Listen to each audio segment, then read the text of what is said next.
Welcome to the May edition of Cookbook. This is the last episode of this season, and I am here in Aurora, not too far from Chicago, with Kristin LaTour to talk to her about baking. We're going to bake a pie today, I believe a cherry pie, and then we're going to get a chance to sit down and talk about poetry and talk about her book, What Will Keep Us Alive, and other things. We've already gone 5 minutes on the madness of projects and fun stuff like that off camera. So I'm sure we will get into that again.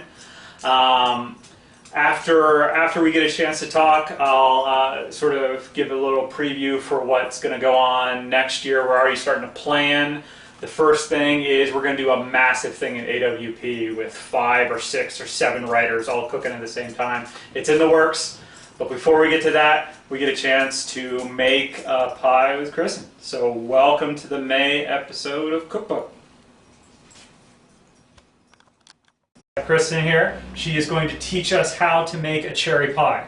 So, where do we start? Well, we're going to start with the pie crust. Okay. We need to put in the bottom of the pie crust, and then we're going to make some filling, and we're going to layer the filling, and we're going to top it off.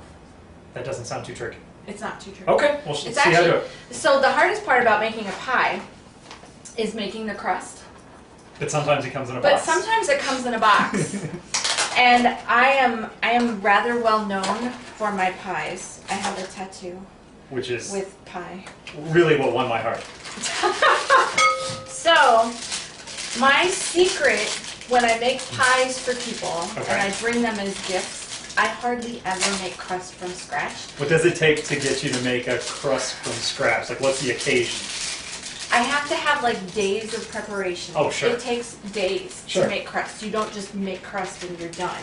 So usually I make the crust 2 days in advance and then I let it sit in the fridge. And you know what's funny is that I have had this pie crust and my homemade pie crust, and oftentimes people have liked this one better. Oh, that's gonna hurt a little bit.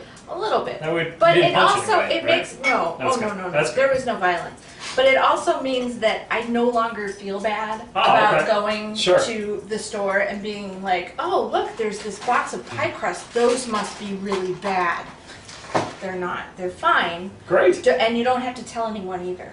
See, I've got the pie baker in my life is my mom, and if she ever sees a store-bought pie laid out on my kitchen counter, it immediately gets her competitive hackles out. Well, and you know what? She starts to make a pie. You know what's nice about these instead of frozen pie crust? The frozen pie crust comes and it already has like this imprinted along the edges, and it's like a dead giveaway that that was a frozen pie crust. Sure, but if you got to unroll it and do the all this stuff, like nobody knows. It'll look just as crappy as any other homemade pie. Well, I've been fooled by pies for years, so this is fantastic. All right, excellent. Okay, so what do we do next? So the crust is in the pie shell. So we need our cherries.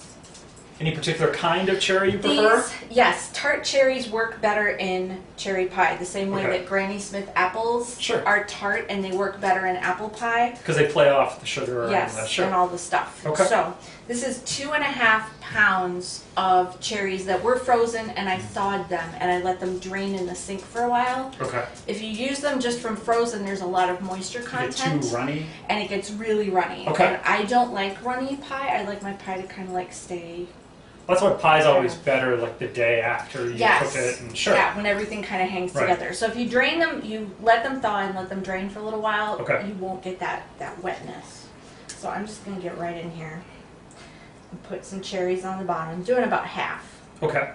About half of what's in What happens if you put too many cherries in? It doesn't matter. It's just the... You go mad with fruit. Yeah, yes.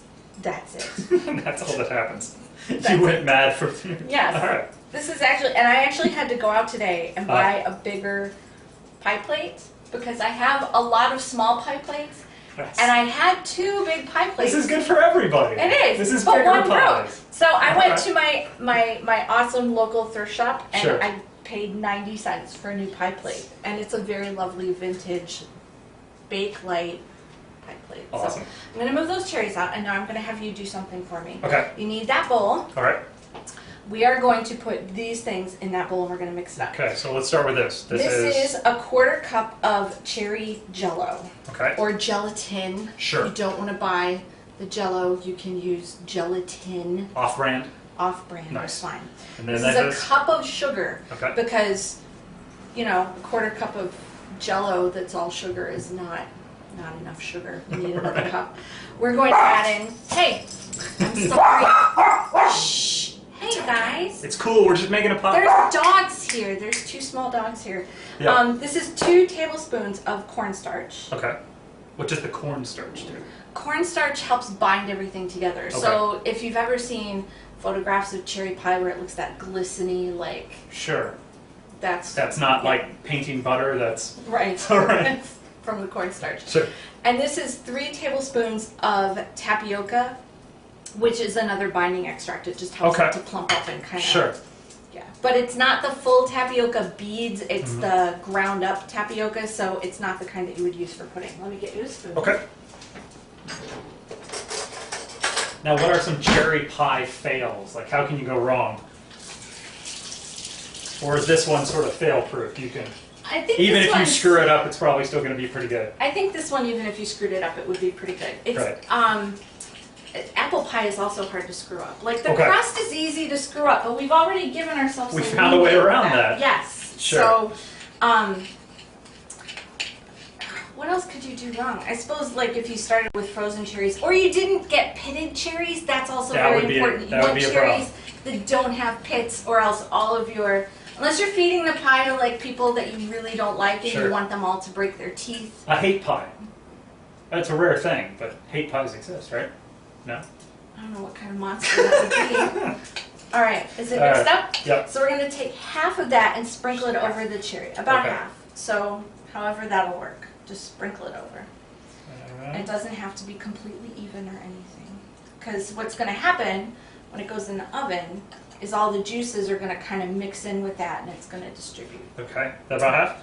That looks good. Okay. All right, so now I'm going to put in the rest of the cherries. Sure. Kind of spread them over everything. Oops. And then you're going to put the other half in. Okay. I'm going to rinse my hands again.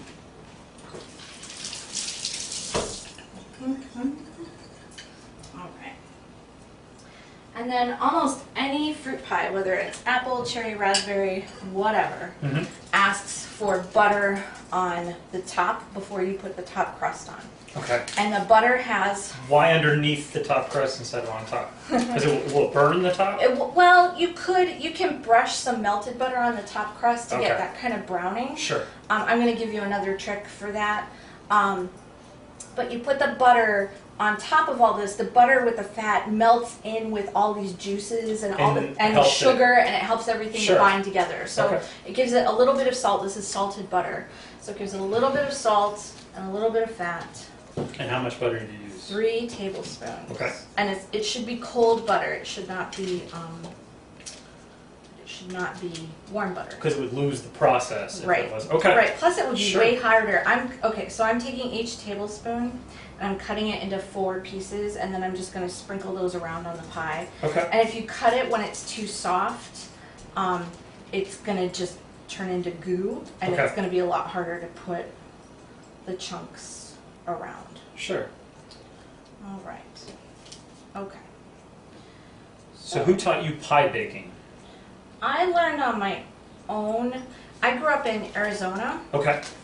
And living in Arizona. That's not pie country? That is, no. Oh, and I almost forgot something. That is not pie country. Okay. In fact, that is a place where you only get to use your oven for about 2 months out of the year. Because otherwise it's too damn hot? It's too hot. Sure. So, yes, so when you go to a mom who lives in Arizona, you're like, can we bake chocolate chip cookies on this summer day when it's 120 out? She's going to say, no, we're not turning the oven on. We will go buy cookies. Sounds good. All right, I forgot. A What is teaspoon of almond extract. Okay. And I don't know that I have a whole teaspoon left, but you just sprinkle it on the top. So I'm just sprinkling what's left of this bottle in there because there's not a lot left.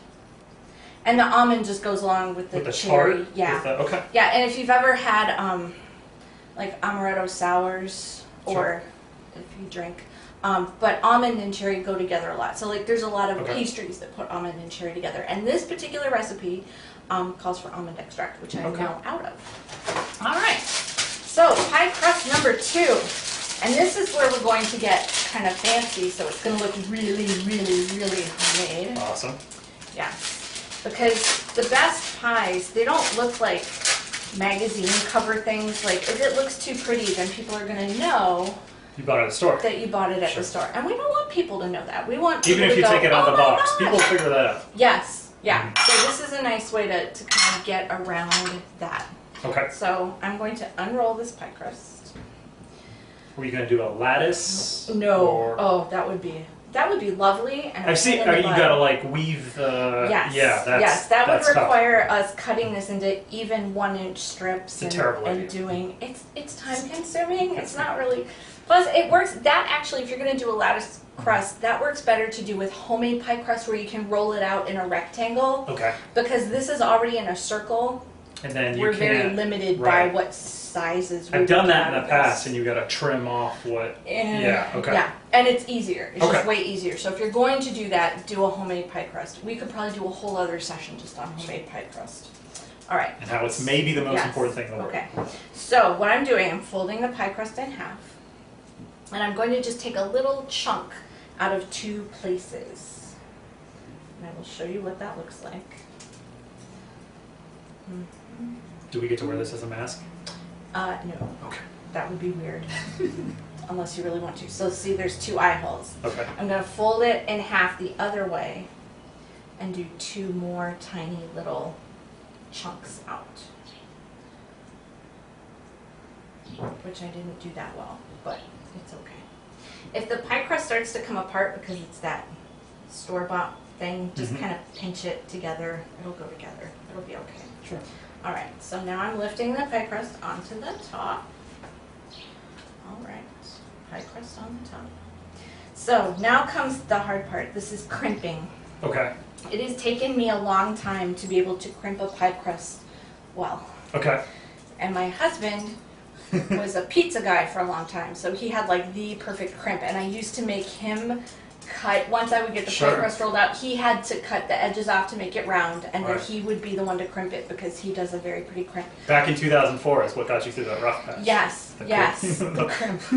So I've gotten better at this. So I know you can't see it that well, but as you're rolling the crust out, so I'm just taking both layers and kind of rolling them and curling them together, and then I take 2 fingers and I pinch together, pinch and together, pinch and together. Okay. All the way around. So a slight roll. Slight roll. Okay. And then a pinch. And then we'll show you what that looks like. But see, now it's starting to look like between those nasty circles that I cut in it. It's looking homemade. This is looking this exactly. Is looking like a homemade pie crust. Okay,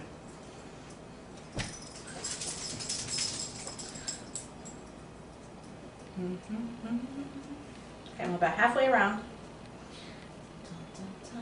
But by doing that roll and then the pinch, it helps the pie crust to kind of stay together so that the juices stay in the pie instead of leaking out into it's a pie the fortress. oven. Yes. Okay. Yes. And the holes on top help steam escape. You can also just, if you don't feel like doing the fancy thing with the pie crust, you can just prick it with a fork once you've got it on and crimped. You like just what you do with frozen pies that you get from the store and try to hide from your mother. Yes, those. Or the frozen pot pies and things like the Aunt Jemima pot pies or whoever it is. That you, so it's venting. It lets the steam escape. Otherwise, it's got 2 functions. It makes it a little bit pretty and also, it doesn't explode, so it won't explode. All right, I have a little bit of water here. Okay. So what I'm going to do, these are the little pieces that we cut out of the crust. Okay. I'm going to take a little water and put it on the back of those pieces. I'm going to lay those in between the holes. Okay. Because I don't like wasting pie crust. No, it's terrible. And if you just stick them on there without wetting them, they won't stay. They'll just fall off. Okay. So, ta-da. All right. That's your water, though, right? This is my water. Okay. No. So, there's... Awesome. That's what it looks like. Okay. So we put this in the oven on what temperature? 375. 375? For 2 hours. 2 hours. Okay. 2 hours. Okay. Because pie takes time. Yes, ma'am. You cannot just whip this up. This is not a whipping thing. This is planned. This is why we did not make a pie crust. Once again, pie is not a whipping thing. No. All right, so we're going to put this in the oven, and that'll give us plenty of time to sit down and talk. And then I promise at the end we'll get a nice picture of us with the finished pie. Yay. So we'll be right back to talk to Kristin about poetry. While the pie is baking for those 2 hours, we're going to get a chance to talk about poetry, including your book, which I have now read 3 times. Wow. And, I mean, you wrote something very nice for me, so I read that just to comfort myself. But I'm going to actually start with what is the best line to finish a book that I've read in a while. Okay. Which is, you say it is just sand, but no, this time it's honey. Which, this time it's honey is my favorite line to end a book. Why? Wow. Well, what happens whenever, and maybe you have read books differently, but there's so much weight and force at the beginning of books sometimes that they tend to peter off. And yours did not. The whole book is almost as if it's been given a small space and it elbows out of the space every single time up into that last poem, where there's that flourish that is both another elbow but hopeful at the same time. Yeah. Which I'm thoroughly impressed with. So when I think we needed to end on a hopeful note after a title like "What Will Keep Us Alive." Sure. It needs to be something at Sure. least. You look at the cover and you worry about the bunny. Yes. Yes. So when did you write these poems, and what got you started with this? So these poems range from the time when I was in my master's MFA program, so that would have been like 2005. Okay. All the way up to, I had to write some brand new poems when we were editing the book in 2015. Okay. So there's about 10 years worth of poems in there. Is this a sort of a best of the best potpourri, or this you funneled in to fit this It funneled okay. in to fit this. So what happened after I got my MFA, I graduated in 2007. Okay. And I thought, my master's thesis, this is my book. So Right. I sent it off and didn't do anything. And it came back, and by then it had been a year. And I looked at it again, and I went, well, I have these new poems, and let's take out these poems and try this Sure. and try this. And so I did that from 2007 until 2013. Okay. So however many years that is, 5 or 6 Sure. years of sending it out, revising, reworking, changing things. One of the problems that I had with this book is that the poems are so varied. They're not in a voice, and it's Right. not centered around a theme the way a lot of people's books are. It's centered around a tone, though. Yeah. I think that's what helps hold it together, is Okay. that I have a lot of common themes that come back and forth in the poems. Mm-hmm. So I took a year off. I was like, I'm tired of this. I'm done. I don't know what I'm doing wrong. You called it some names. Yes. Sure. Yeah, and just set it aside and said, I'm not going to waste any more money on contests. I'm not going to waste any more time on this. I'm just going to let it sit for a while. Mm-hmm. And I went to AWP in 2014 Okay. and met Erin Elizabeth Smith and Sure. T.A. Noonan. And I did a reading with them under Dancing Girl. I had a chapbook out with Dancing Okay. Girl Press. And after the reading, Erin stopped me and she said, I really like your work. Do you have a manuscript? Would you send it to me? And I said, oh, sure. I have a manuscript, and of course I'll send it to you. So, And it's brilliant. Oh, of course. Yes, Yeah. it's wonderful. Just give me 2 months Yes. before I send it to you. So I came home, and that really inspired me to kind of look at it and to put things together. And they liked it well enough to accept it. Mm-hmm. Now, what was accepted and what ended up coming out as a book Okay. are still, it's not completely different, but it did, the order changed. There were some new And you poems wrote added. new Yes. Did you feel like there were holes that you were trying to fit to the There tone were- or establish more of a theme that way? Or Well, with the 3 parts that are in there, so the first part, it takes place more in the Southwest, Okay. which is where I grew up. I grew up in Arizona, so there's a bunch of poems that kind of center around that area. And then in the middle of the book, it's a lot of Midwestern feeling poems. Okay. And then towards the end, it turns into like a New England feel of poems. So those are the 3 places where I've spent the most of my time in my life. And what I had originally called it was What Will Keep Me Alive.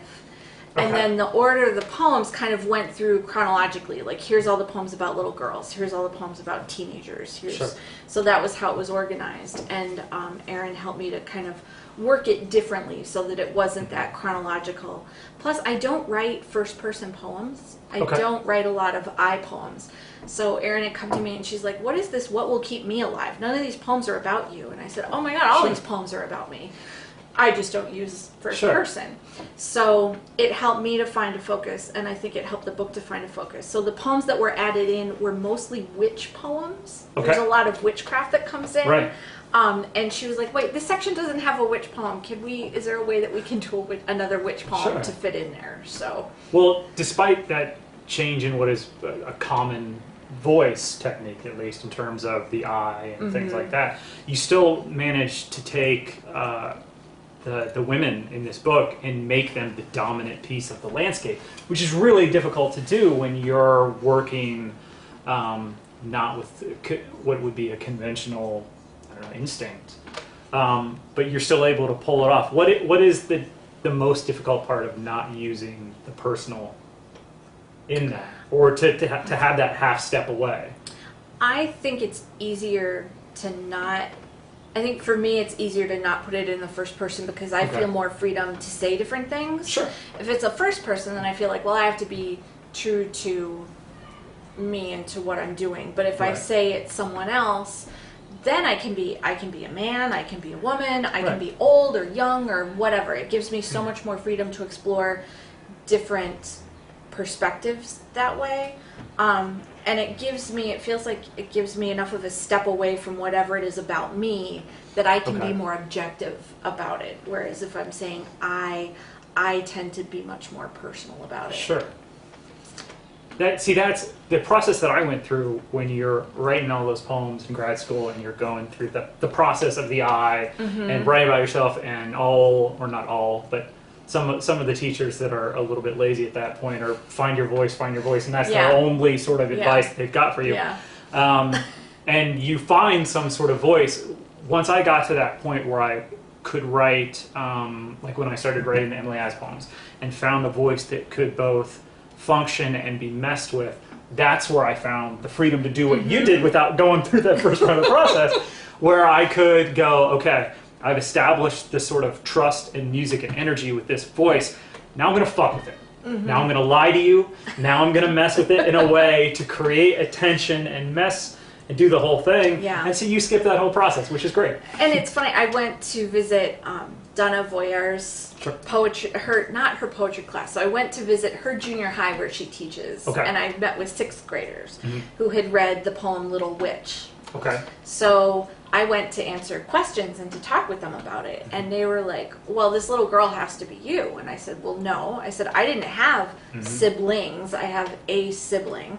I did not grow up in the Midwest. I did not grow up on a farm. I don't like cats. Like, there's all these things in this poem that are so not me. And they're like, well, the girl says that she has Twizzlers as her hair and you have curly hair. And I said, well, okay, there's one thing.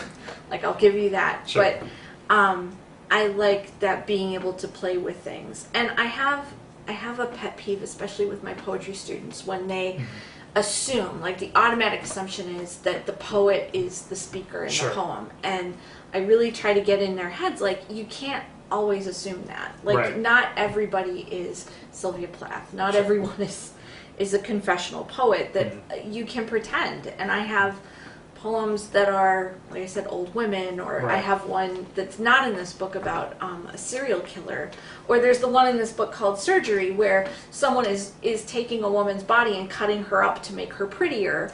I'm obviously not a doctor or a plastic surgeon or any of that. You're pretty good with that knife, but yeah. I like medical stuff, and I do have a Grey's Anatomy over on my bookcase. But yeah, it's not me.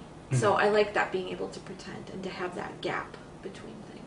Definitely, and it's almost giving you that much more freedom to be imaginative, to put yourself in different bodies, and to not puppet master things, but to set up the landscape and the scenarios in a way what you want to get out of the poems is much more functional and can go deeper and further and try to execute different things that maybe you would normally see in poems. Yeah. Well, and I like narrative, and I like dramatic monologues. I like having a completely different speaker, and I'm not good at fiction. Like, I don't understand how plot works. The times that I've tried to write short stories, like the person gets up, they have breakfast, they go to work, their job sucks, they come home and they go to bed at night. Like, I don't know, like, what to do with them. But in the space of a poem where they're just having this brief moment, like, I can do a brief moment. I can't do, like, denouement, crisis, climax, resolution. Like, I don't understand how that works. I took a fiction workshop for laughs in grad school. Nice. And I started to write a novel called The Last Days at the Love Factory about a sex toy company that was closing. And did that mean a clearance sale? It was like a clearance sale. And it just didn't. Yeah, I made it a first chapter, and then I was like, "This is a great idea. This is going nowhere." Where is this going to end? Right. Would have been good. I did get. And you talked about Grey's Anatomy. I got a copy of a Masters and Johnson sex book from the 70s, which I still have. It is in my guest bedroom at my house. Just put it next to the bed. I need to come visit. You're welcome to guest bedroom at your house. If the book disappears, we know it's you. Yeah. Well, no, I wouldn't do that. I would just borrow it. That's fine. You know, for the time that I was there. Which makes it much more fun to mail and things like that, right? Yeah. Okay. So, when you set up your process and you've done, before we started this whole thing, you were talking about the research that you put into your new project you're working on. How much research went into this in comparison to all that you just did for the new poems you're working on? There's not very much. There are a lot of ekphrastic poems in the book. Sure. But even those, they were artworks that I stumbled upon in museums. So it wasn't like I went and found artwork or that I was searching for artwork to write about. I just happened to find them. So the Cannonball poem that's in the book is based on a photograph that's in a hotel lobby in New Jersey. Okay. So like I just happened to see that photograph and then the poem came from that. So there was almost nothing in that required research. There are some poems, 2 poems in there that I wrote based off of listening to a friend's acoustic music. Okay. My musician friend John D. Graham has a 3-song EP that's all instrumental. And so I just listened to the songs over and over again, and that inspired me to read the poems. But that's not even technically research. That was just me enjoying listening to the songs. Getting into the music. Yeah. Well, you explained it to me a little bit, but talk about the project the manuscript you just finished. So the one that I just finished, I had been on. I got my MFA at the University of Southern Maine. Okay. So most of the people who go to that low residency program are New Englanders. There's not a whole lot of people who come from outside of New England. Okay. So I was flying there, and I made tons of friends. Awesome. So I liked going back to visit them. And I still go back to New England and visit them. Shout out to Ruth Foley. Yes. Yay, Ruth. Yay. So I was out visiting Ruth, and we went to see another writer friend in New Bedford, and I went to the Whaling Museum, and I picked up a book.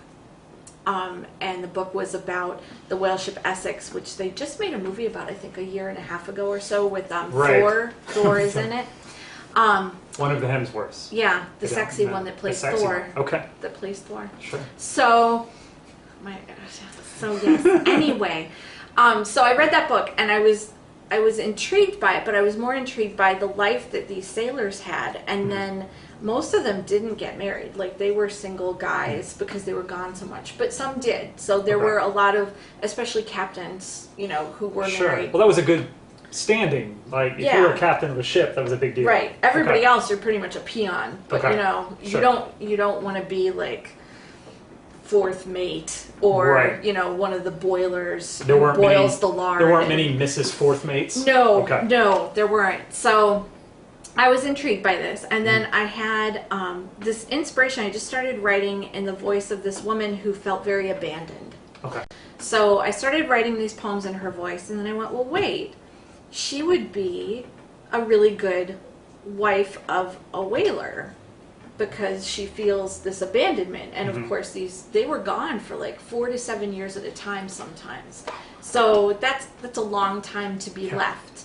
So then I was like, well, if I'm going to go do that, then I need to figure out like what kind of life would she have led, and where would she have lived, and what would it have been like. So then that just kind of trailed off into all this research of the whaling industry of New Bedford and what it was like in the early 1800s into the mid 1800s. Sure. So the research took me from about 1830 up to the Civil War, when the whaling industry really started to have a tough time, because... And at that point, didn't it transition into almost like the Civil War Navy? The people, the ships? Yeah. Okay. So what was happening when the ships would come back, most of them were in the Russian Sea. Okay. That's where they were doing a lot of their whaling. So when they would come all the way back, the Confederates would grab them down in the South, and they would steal the ships and any of the cargo, and then they would let the men go. Okay. They'd send them home and say, here, get on this wagon trail, here you go back home. So most of them that didn't make it were intercepted and then taken by the Confederacy. If you did make it up to New England, they weren't sending ships back out again. Okay. Plus, by the time the Civil War is over, we've got the Transcontinental Railroad. So it was way faster to just have all the ships based in California to get to the Russian Sea, rather than going all the way around South America and then back up. So how does the vantage point of the woman left behind play into the new project? So she meets a childhood friend, a young boy, who then gets orphaned and taken on. Her father takes him under his wing and says, okay, you're going to be my cabin boy. Okay. And then he works his way up from cabin boy through all the mates until he becomes first mate. Okay. And then by the time you get to be first mate, then you work your way towards being a captain.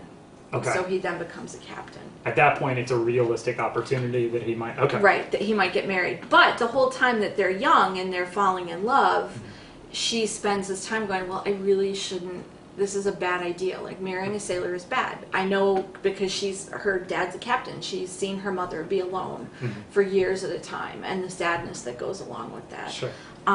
But she really, really loves this guy. So she knows this is not the best idea. Right. But she goes ahead with it.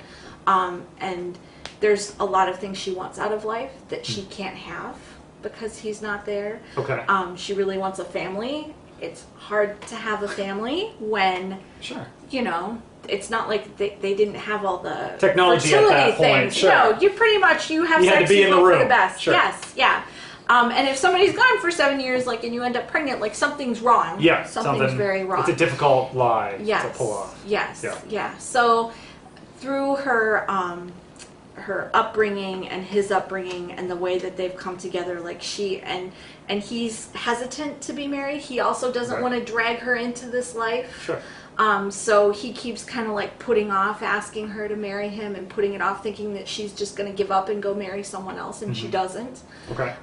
So they get married late. They get married very late in life, and then by the time he's a captain. By the time he's a captain, and by the time they get married, and by the time everything works out that they are actually in the same town at the same time to be able to get married. Yeah, they're a little bit older, which again during the mid 1800s, older. Sure. She's in her 30s, so she's old. For that time period. Considering that a lot of girls were getting married when they were 19, 20. Right. She's 10 years past all that. So. Okay.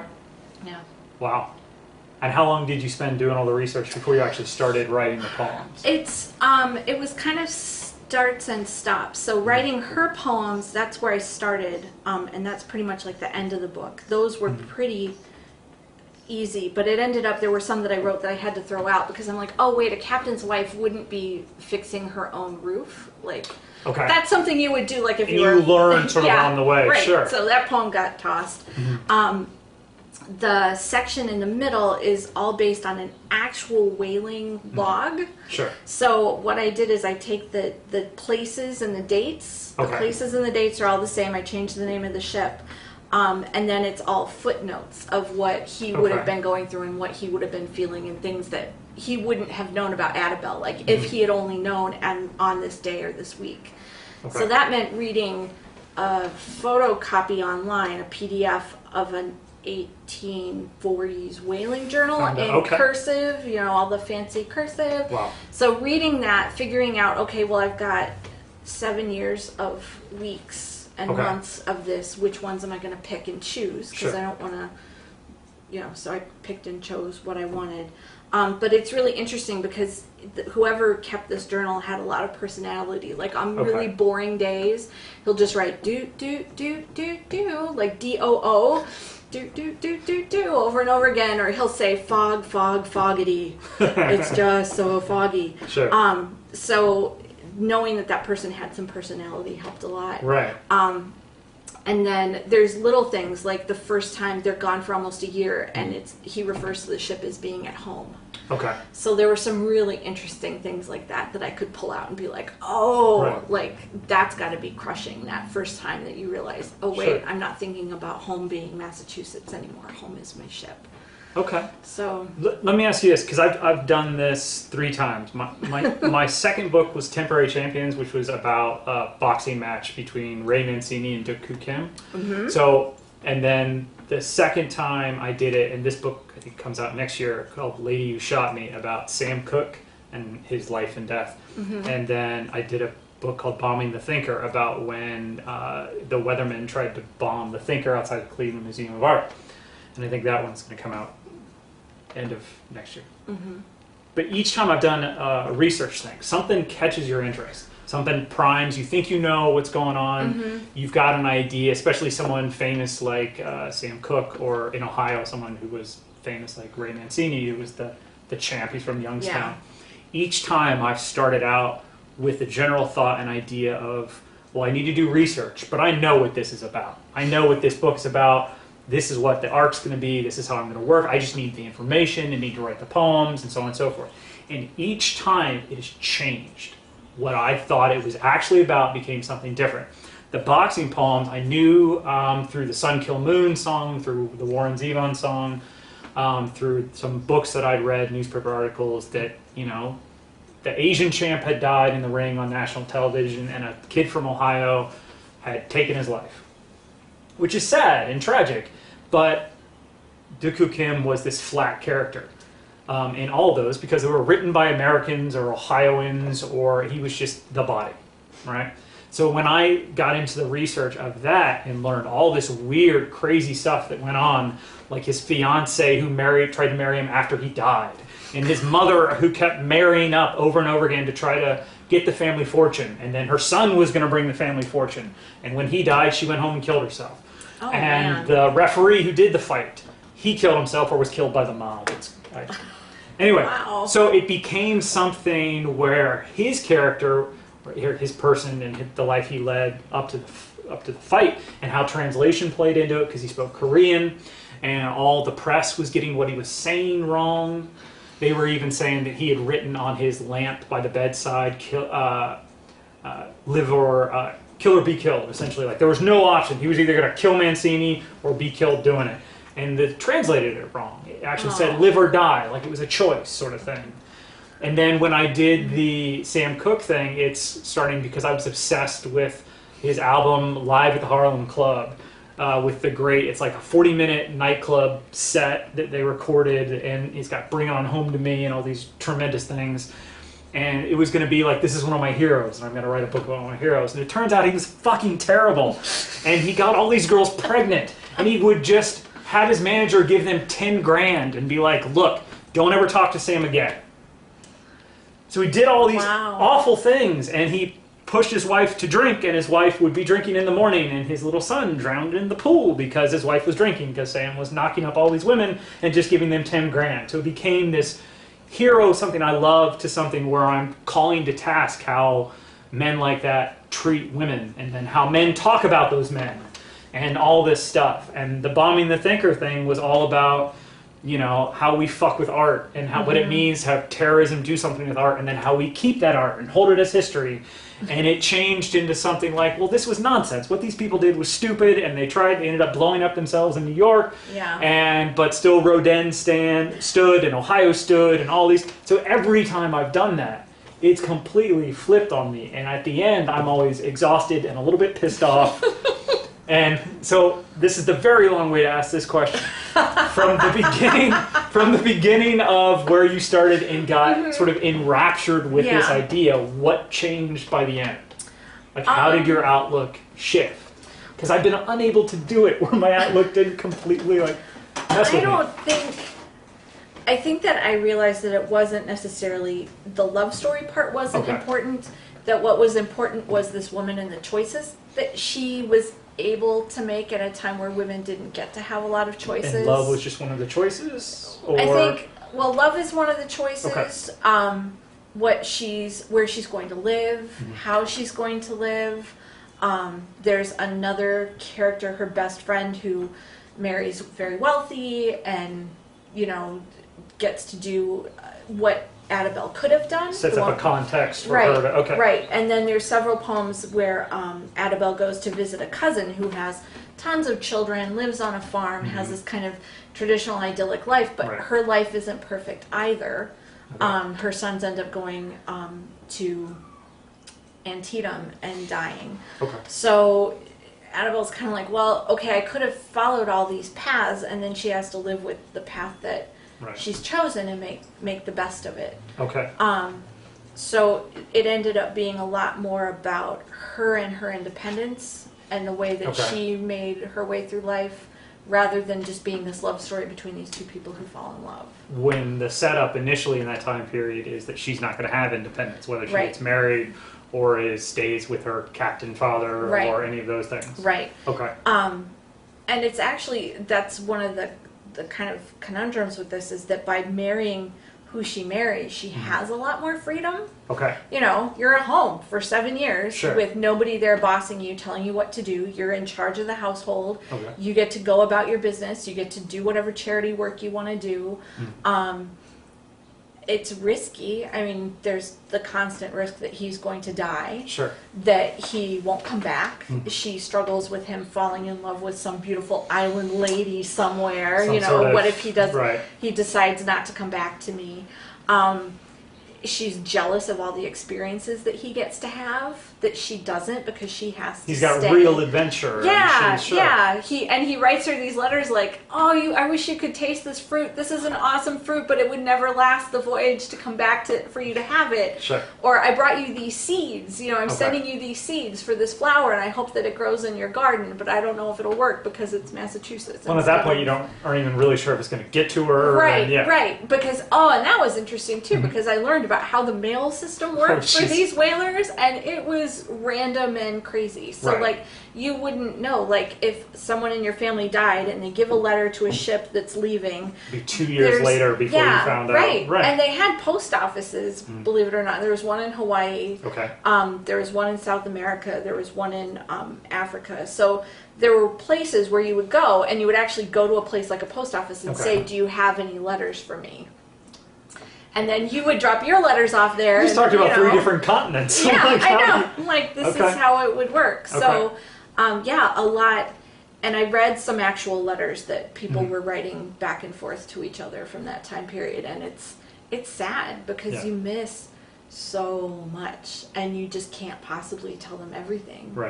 It's got to be daunting to end one of those letters. Find a way to sort of sum up and go, well, I don't know what's going to be happening in 2 years, but I love you. That's how we're the eternal sort of. And the window broke, but that won't matter to you at all in the next 3 years when you see this. Like when you hear the few times I've watched the whole George Burns.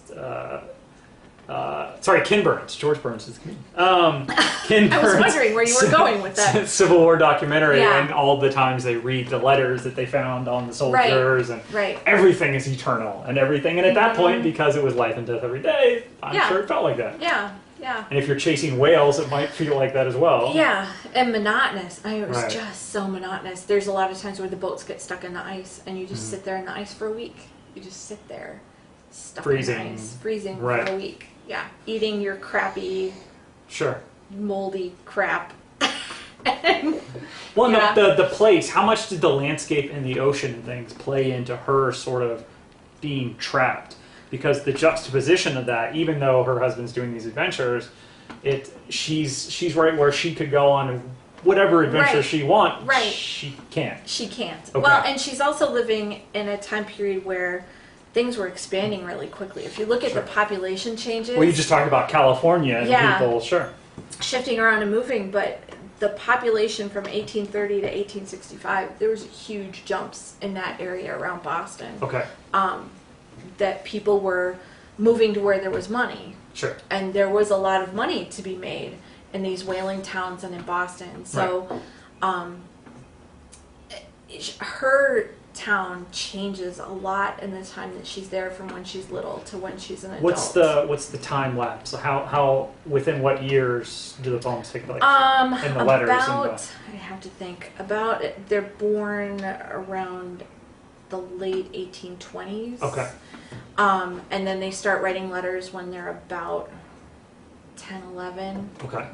And a lot of the letters. So he's the captain's. He's the ward. He's or the yes, yeah. He's by the 10? the cabin boy. Cabin boys Okay. could start as young as like 5 or 6 years Oh, old. jeez. It depended. So he starts when he's about 10. He's a little Okay. bit older. My son's about to be 5. I'm not putting him on a boat. No. There's no. Well, a lot. Some of them were orphans. Okay. So some of This them was were their orphaned. only- yeah. yeah. Or some of them, the parents were really, really poor and they couldn't Sure. afford to feed their kids, and they're like, "Well, I He'll get can't fed. feed you. I can put you on the ship, and maybe you'll get better treatment Sure. there." Okay. So yeah, and there were some very young kids working on these boats all the way up to, and captains weren't always that old. They might have been in their 30s or 40s. Okay. So So there's still hope for me. yeah, I could yes, still do it. I you could be a could. captain.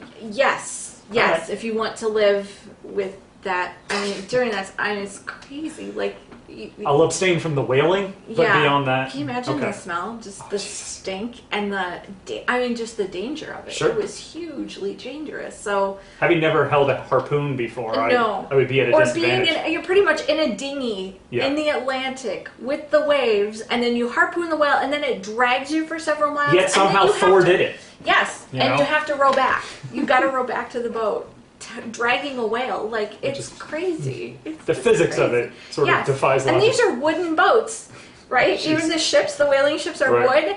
But to boil the blubber down to get oil, you had to build like a bonfire In the on middle of a a wooden wooden ship. ship with hot Oil, none of it. And you didn't bring the barrels already made. Okay. There was a cooper Someone on the made boat barrels. making barrels. So not only do Because you otherwise have they would take up too much room? too much room, Okay. yes. So you make the barrels as you go. So Sure. you had not only this huge kettle of boiling oil, you Sure. also had a guy with hot iron soldering together the hoops Sure. that go around the barrels.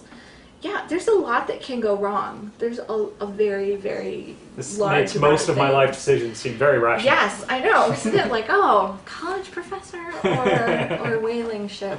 So does this one have a title yet? What did I call it? I've only sent it out to one place. Okay. I think I was really lame and just called it The Whaler's Wife. Okay. Partially because I really like The Time Traveler's Wife by Audrey Niffenegger. Sure.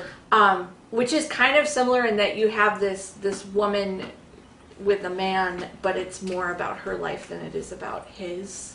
He's kind of there, and he Okay. seems important, but really it's about what's going on with And her. how she has to experience. Yeah. Okay. Yeah. And how her, sort of the reverberation of his choices onto her, and then how. Okay. Yeah, yeah. Did they make that into a movie? Time Traveler's I Wife? think they did. I didn't watch it. I love the book so much that I refused to Bad watch movie. the movie. Cameraman saying bad movie. Yes. All right. yeah, So if you are a press and you love Kristin, as we all do, there's a new Feel book. free. There's a new book coming your Yes, way eventually. Yeah. So what will keep us alive is you can get this through Sundress. You can get it through Sundress. All right. Yes. All right. So thank you for joining us. Thank you for showing me how to make a cherry pie. Yeah. Are you going to have some pie? I am going to have some pie. We are going to break out the pie when it's done. And this is the last episode of Cookbook for this year. We're going to set up the next season over the summer with Uber intern Christopher Bowen. So look for us in the fall, and thank you for helping us end it so well. Thanks for coming to my All right. house. Yay! Bye, everybody.